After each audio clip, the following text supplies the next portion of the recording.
De acordo com a ONG Ecóleo, cada brasileiro consome em média 15 litros de óleo de cozinha ao ano. O nosso país produz mais de 9 bilhões de litros de óleos vegetais ao ano. E você sabe, assim, qual que é o tipo mais recomendado para o uso diário? Para falar sobre os diferentes tipos de óleos e suas recomendações, eu recebo aqui na nossa casa o nutrólogo Dr. Roberto Navarro. Doutor, seja bem-vindo mais uma vez ao nosso Santa Receita. Muito obrigado pelo convite de vocês. Sempre gratificante vir aqui bater um papo sobre saúde, né? Ai, que bom. Eu já vou ficar do lado de lá, tá? Porque também se já me pergunta, a gente já vai fazendo. Tá bom. E pronto. Doutor, quando a gente fala em óleo, a gente sempre pensa em gordura. E as pessoas falam assim, não faz bem para a saúde muito óleo, ou é muita gordura. Tá certo esse pensamento? Depende da quantidade. Na verdade, o nosso corpo necessita de ácidos graxos, que são nutrientes encontrados nas gorduras. Os óleos são também um tipo específico de gordura. Então, ácidos graxos, sem eles, a gente nem viveria. Então, não vão fazer mal se a gente souber ingerir a quantidade adequada e o tipo de óleo ou de gordura correta.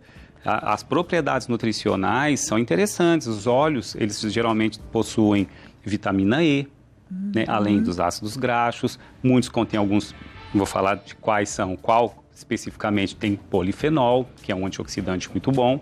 Então, o que a gente quer de um óleo, ômega 3, ômega 6, ômega 9, exatamente, são ácidos graxos extremamente interessantes para a saúde humana. A questão é como é que a gente preserva esses nutrientes, seja a vitamina E, sejam os ácidos graxos, de uma maneira a não modificá-los ou a não eliminá-los do óleo e fazer com que eles se percam. Então, aí vai depender do modo de extração, vai depender da temperatura que se usa e vai depender de métodos industriais que se usam, principalmente os óleos que são vendidos já diretamente, né, lá no supermercado, que são aqueles envasados. E são refinados. E se usam alguns solventes químicos para extrair um pouco mais do óleo da semente onde ele foi extraído. Então, é aí que eu quero passar para vocês a diferença de cada um deles. Legal. Então, o que a gente tem aqui, doutor? Bom, vamos lá. Vamos começar aqui, com a diferença, inclusive, de um óleo para outro em termos de gordura. Os óleos, eles têm gorduras, geralmente os mais líquidos, né? Então, todos aqui que são mais líquidos, né? Milho, canola, girassol, soja, azeite. Eles são mais ricos em gorduras poliinsaturadas. Ômega 3 e ômega 6. E ômega 9 também, tá? As gorduras ditas saturadas, que tecnicamente se achou que faria muito mal para o coração, né? E isso está caindo um pouco por terra, são óleos que quanto mais gordura saturada tem, mais sólidos eles se tornam. Então eles são mais durinhos, são mais rígidos. Por exemplo, a banha, ela não é líquida. Sim, né? Ela é mais sólida. O próprio óleo de coco, que é uma exceção da natureza, a gordura saturada é mais presente na gordura animal, mas do reino vegetal a gente tem um óleo de coco que também tem gordura saturada. Embora os estudos não conseguiram correlacionar a gordura saturada do coco como maléfica para o coração, dependendo da dose. Vamos pensar sempre da quantidade. Isso, sem exagerar. Ela é também um pouco mais sólida, né? E aí, quando fica frio, ela fica assim, né? Quando a gente compra o potinho, ele fica assim. Quando tá mais quente, ele já fica mais Exatamente. A temperatura, dependendo do óleo, pela temperatura, ele se liquefaz, né? O de coco é uma boa ideia disso. Quando se extrai de algumas sementes, de alguns grãos, né? Então, milho, canola, girassol e de soja que a gente tem aqui, são óleos extraídos a quente. Ou seja, o método de extração é por uma prensagem com uma temperatura muito alta. Então, os óleos que são extraídos das sementes em temperaturas altas já começam aí a perder um pouco as suas características. Porque esse autoaquecimento do óleo já oxida um pouquinho ou já transforma alguns ácidos graxos em algumas frações não tão saudáveis, chamados de aldeídos. Então, isso já é algo que, infelizmente, acontece com os óleos tradicionais de cozinha que a gente está acostumado a usar. E a indústria, não que faça isso por maldade, mas para conservar melhor esse óleo, ele não oxidar depois que está na embalagem, se acrescenta, às vezes, um pouquinho de gordura hidrogenada também, que não é uma gordura que a gente sabe, a gordura hidrogenada é altamente ruim para a saúde. Então, e a exposição à luz, se o óleo tem aquela a embalagem plástica, a luz vai bater ali persistentemente e vai oxidar o óleo também. Porque então, as embalagens todas modificaram, né, doutor? Que antigamente eram em latas. Era em lata. Embora pareça que existe uma evolução da indústria também de fazer com que alguns plásticos que envolvam esse óleo, né, a garrafa plástica, tem métodos, técnicas mais modernas que desviam a luz para que ela não oxide tão rápido. Mas o tempo de exposição fica ali na prateleira muito tempo. Mesmo então, que a gente em casa guarde num lugarzinho, né, que tenha, sei lá, um armário, uma sombra, ele já ficou exposto muito tempo. Exatamente. Os óleos prensados, agora, no aquecimento, eu diria que qualquer um deles, soja, milho, canola e óleo de soja. O milho também ele é extraído de milho transgênico. Então, a gente tem que tomar um pouco de cuidado com isso. A gente não sabe ainda, não tem nível de segurança de 100% de que os transgênicos vão causar na saúde. Se tenta dizer que está tudo bem, mas a gente não tem segurança ao longo de 30, 40 anos. A gente vai ter que ver o que vai acontecer. A canola também é um óleo feito de uma semente modificada geneticamente. Também é transgênica, também não considero muito segura em longo prazo, tá? Soja é também transgênica. Então, aqui desses girassol, soja, canola e milho, se não for abrir mão, eu ficaria com o de girassol. Com o de girassol? Tá, com o de girassol. Por quê? Porque ele tem uma quantidade de ômega 3, menos que a canola, mas não é transgênico. E tem ômega 6, que também é saudável. A questão do ômega 6, na verdade, Abiane, imagina o seguinte, o nosso corpo precisa de um balanço entre dois ácidos graxos específicos, chamados de ômega 3 e ômega 6.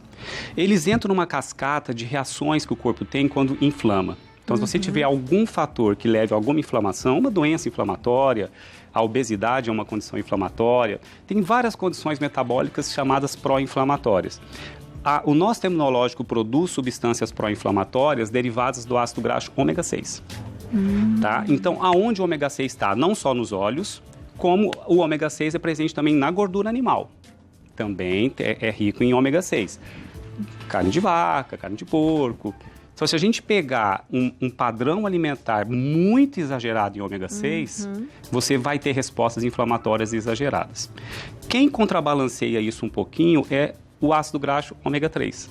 Ele entra numa outra cascata metabólica que desinflama o organismo. É uma cascata chamada anti-inflamatória. Então, a gordura ômega 3, ela tem que fazer parte da nossa alimentação.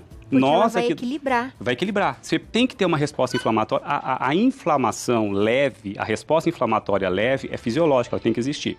Para que a gente expulse invasores, cicatrizes de tecidos. O problema é quando a resposta inflamatória é muito frequente e exagerada. Por isso que, sabiamente, o nosso corpo é muito sábio, ele produz uma cascata de defesa, que é a gordura baseado na gordura ômega 3, no ácido graxo ômega 3, que não deixa a inflamação durar muito tempo. Então, uma dieta, o correto é que ela seja equilibrada em ômega 6 e ômega 3. Se diz na literatura científica, para cada 3 gramas de ômega 6, eu deveria ingerir pelo menos 1 grama de ômega 3. A nossa dieta ocidental é muito rica em ômega 6. Tá? Então, a gente tem aqui muito mais problemas por uma inflamação. Obesidade, diabetes, hipertensão. Então, se a gente for pegar óleos, então, como soja, canola, milho, a canola tem ômega 3. Até que tem. Mas pelo fato de ser um óleo transgênico, a minha opinião do Roberto Navarro, não posso falar em nome de todos os médicos, nutrólogos, tá? Mas eu acho que a maioria concorda comigo, que não é um óleo que a gente possa dizer que é 100% ok para usar pra caramba todos os dias. Idem para soja, idem para milho, idem para girassol. São ricos em ômega 6. Se você der esses óleos, por exemplo, para quem ingere muito ômega 3, os esquimós, né, que é aquele povo lá mais, né, que pesca o peixe ali, sai do iglu e come o peixe, eles têm uma dieta riquíssima em ômega 3. Fala, é saudável o excesso de ômega 3? Excesso ou não? Porque se a gordura ômega 3 ela tem um efeito chamado anticoagulante. Ela pode causar mais ingerida, entendem, gente, ômega 3 excesso, é saudável, eu tô falando de excesso, uma dieta com 90% de ômega 3 e nada de ômega 6. Teriam mais AVCs hemorrágicos, inclusive isso é um dado de literatura médica. Então, para quem come muito ômega 3 e pouco ômega 6, eu daria todos os óleos ricos em ômega 6, para eles se reequilibrarem, mas nós estamos falando aqui no Brasil, está falando para o brasileiro, né? Então, aqui a gente precisa de mais ômega 3. Então, o que tem mais ômega 3, aqui seria a canola, mas é transgênica, e o girassol tem ômega 3 um pouco também. Então, se for para a gente escolher o dia a dia da nossa casa, não fica sem esses ou do girassol? E tem alguns colegas que falam assim, varia um pouco. Um mês compra um um mês compra outro. Legal. Você pode ir variando um pouquinho para não ficar sempre com aquele mesmo óleo. E nunca reutilizar, viu? Depois nunca. Fiz uma fritada em casa, sei lá, fritei um pastel, por exemplo, em casa. Não guarda essa gordura? Não guarda, porque na verdade, assim, o ideal é que a gente não aquecesse o óleo ao extremo, que a gente não fritasse, assim, que a gente fizesse só como refogado, né? Porque no aquecimento extremo se formam muitas substâncias ruins. Se formam aldeídos, se formam acrilamida, que é uma substância, inclusive, que tem o potencial de ser cancerígena, essa substância. Então, eu acho que fritura, gente, tem que ser exceção. Exceção. Então, deixa para o fim de semana, faz aquele pastelzinho, aquela batatinha frita. Não recomendo para meus pacientes fritura diariamente, nem em casa eu faço. Agora, fritura é aquecimento em alta temperatura, né? Refogar é dar uma refogadinha, faz teu feijãozinho, não é aquele aquecimento tão intenso. Então, para fazer um refogado, ok. Para fritar, o óleo que mais tolera fritura e aquecimento e não forma tantos compostos ruins são os que têm mais gordura saturada. Olha que pegadinha, né? Fala gordura saturada, não faz mal. Os que têm gordura saturada, como banha de porco e óleo de coco, toleram um aquecimento um pouco maior. E o azeite? O azeite, esse é o que está sendo estudado agora, porque o azeite e para mim vai continuar sendo, tá? O melhor óleo. O melhor óleo? O melhor óleo. Por quê? Primeiro, prensado a frio. Né? Quer dizer, ele é retirado lá da oliva, né? Da frutinha oliva, e ele não é prensado a quente. Então, ele sai com todas as propriedades nutricionais intactas. Tá? Bom, tem uma pergunta disso. Tá. Peraí, vamos ver se a gente já responde. Vamos aqui para o nosso plasma para a perguntinha. Da Cida Almeida, de Diadema, São Paulo. Boa tarde, Abi, Dr. Navarro. Para cozinhar, eu uso bastante o azeite de oliva extra virgem. Gostaria de saber se é uma boa opção ou se deveria variar um pouco. Obrigada. Um beijo, Cida. E aí, doutor? Cida, grande pergunta, muito legal. Sim, o que se tinha do óleo de oliva? Primeiro que o extra virgem é esse da primeira prensa. Depois depois a segunda prensa sai mais um pouquinho, já começa a passar por refino.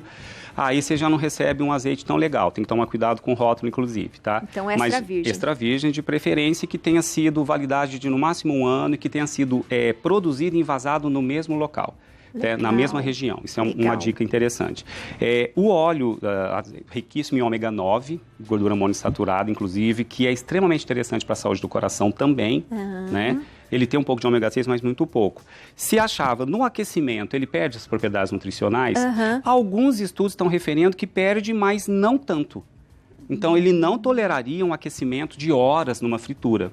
Mas para você fazer, às vezes, um refogado, para você usar na cozinha no dia a dia, ele vai manter ainda alguma quantidade de gordura ômega 9, ele ainda vai manter um pouquinho de vitamina E, um pouquinho de polifenol, menos do que você usar a frio.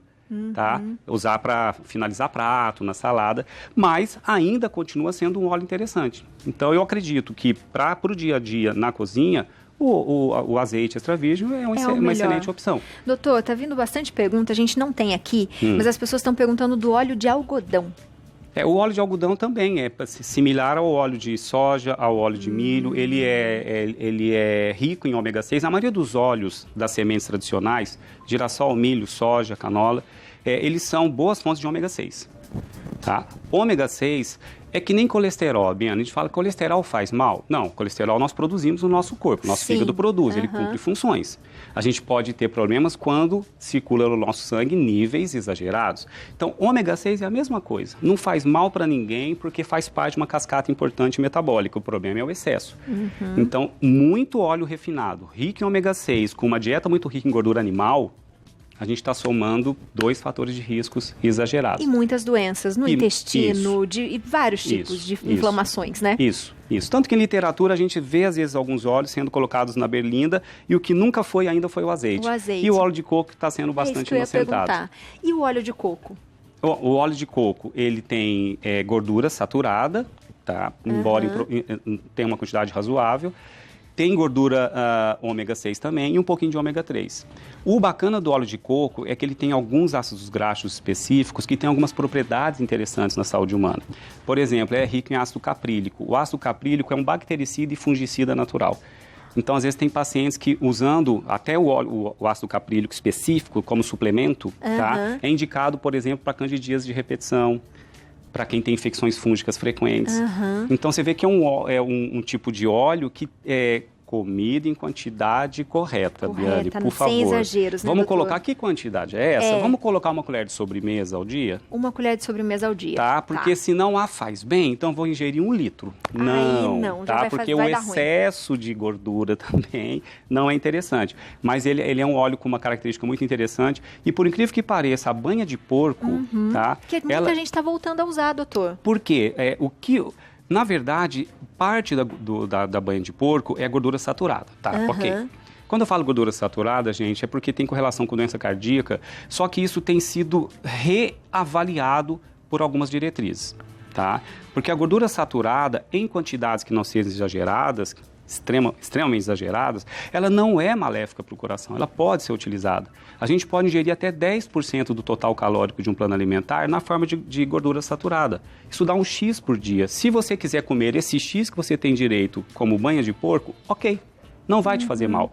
Ah, mas eu já fui infartado, meu colesterol é alto. Opa, então, cuidado, seu corpo já te deu um recado. Você já teve problemas de entupimento de artéria. Então, para esse público, extremo cuidado na gordura saturada, concordo, tá? Mas, de qualquer forma, se você pode ingerir até 7 a 10% como gordura saturada e quer a banha de porco, ok, ela aceita uma temperatura maior. Então, para fazer uma fritura, por exemplo. E ela tem, mais da metade dela, é gordura monoinsaturada, igual do azeite, acredita? Igual do azeite.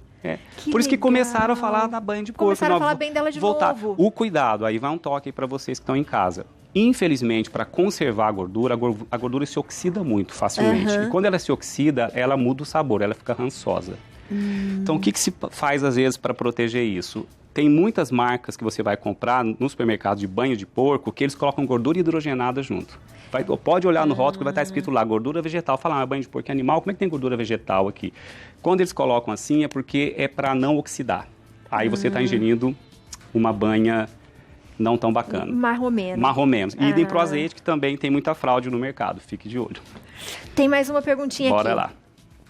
A Liana, do Rio de Janeiro. Boa tarde. Substituir o óleo de cozinha comum por manteiga é uma boa opção? E aí, doutor? Olha, o problema da manteiga é que ela, se for aquecida por um tempo muito grande, ela começa a mudar muito o sabor. Ela vai ficando mais oxidada também. Então, se usa muito na culinária, né? Sim. A manteiga é a queridinha da culinária. E, inclusive, da culinária francesa. Então, usada de maneira adequada, que não seja exagerada. Vamos colocar, eu quero usar uma colher de sobremesa. Ok, pode usar, tá? Mas eu não recomendaria. Eu acho que o ideal é a gente ficar com azeite, tá? E com óleo de coco. Esses seriam os meus preferenciais, tá? Que eu acho que o risco de ter problemas é pequeno, respeitado as suas proporções. Azeite, até 2 colheres de sopa ao dia, legal, para jogar numa saladinha, uma colher de sopa, na outra salada, outra colher de sopa. Ou quero usar para fazer minhas cocções, ok, dá para usar. É um óleo que ainda tem um nível de segurança grande, né? E o resto eu acho que vai variando. Olha, azeite é caro, não tem como comprar, né? Também banho de porco eu tenho preocupação, óleo de coco é caro, infelizmente. Os melhores são os mais caros, infelizmente, né? Então, esses que são mais do dia a dia, varia. Se não puder abrir mão, se infelizmente vai querer que faça parte da sua vida, varia um pouquinho, tá? Um mês outro mês outro mês outro, para poder fazer uma variação nutricional. Doutor, muito obrigada. Eu adorei essa pauta. Volte sempre explicando muito bem pra gente, de forma didática, que todo mundo entenda, não é não? Você de casa, gostou? Tem alguma dúvida? Aproveita, entre em contato com o doutor. O Instagram é @Dr. Roberto Navarro, tudo junto, Dr. Roberto Navarro. E tem o site também, www.drdrobertonavarro.com.br. Doutor, bem-vindo sempre à nossa casa. Muito obrigada por hoje, viu?